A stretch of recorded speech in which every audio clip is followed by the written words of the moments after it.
Amy, welcome. Thank you. Oh, so this is a new way of doing this. Hello, President King, President Pro Tem Bennett. I'm here today to ask for your approval of a resolution approving our 2014 annual action plan. The action plan is our application to HUD outlining how we would use the entitlement funds. And I'm here to answer any questions that you might have. I can go through a PowerPoint presentation, but you're expediting business pretty well here today, so I'll wait for your direction. Okay, I think we're pretty familiar with it, so. Councilmember Collins. Hi, Amy. How are you today? Hi. Did you check into the diversification clause that the federal government added into these grants like I'd asked you to? Like, for example, building one of these low-income housing areas in the Broadmoor area? We, yeah, I mean, part of the requirements when we're evaluating projects is trying not to layer affordable housing projects in areas of low-income concentration. So trying to, yes, we want housing throughout the community so that people have housing options. So I don't know specifically what your question is. Well, apparently there was new requirements mandated by the federal government, and I never got any feedback on that. I read it in the federal legislation.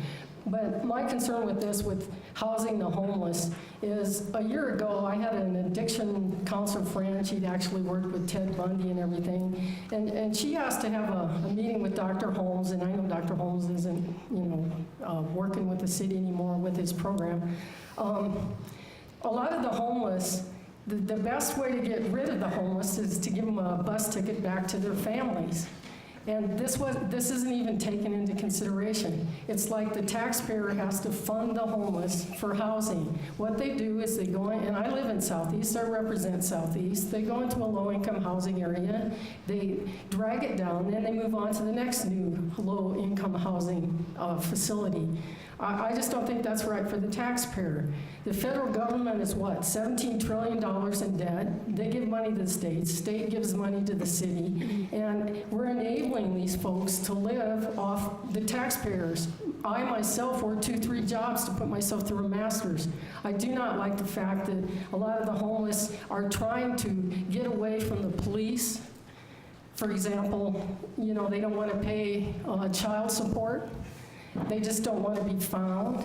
And so now we're going to provide low-income housing to some of these folks for the homeless. We're enabling these folks. Having an undergraduate degree in behavioral science, I am not into enabling. I think the best way to make these people grow is, to make them work personally. You talk about jobs, that's all I hear. Federal, state, city. We need jobs, jobs, jobs. And, it's pretty interesting that way. I cannot support this. Again, it's grants, it's the taxpayer enabling the federal government, the state government, and the city government to have low-income housing. Thank you.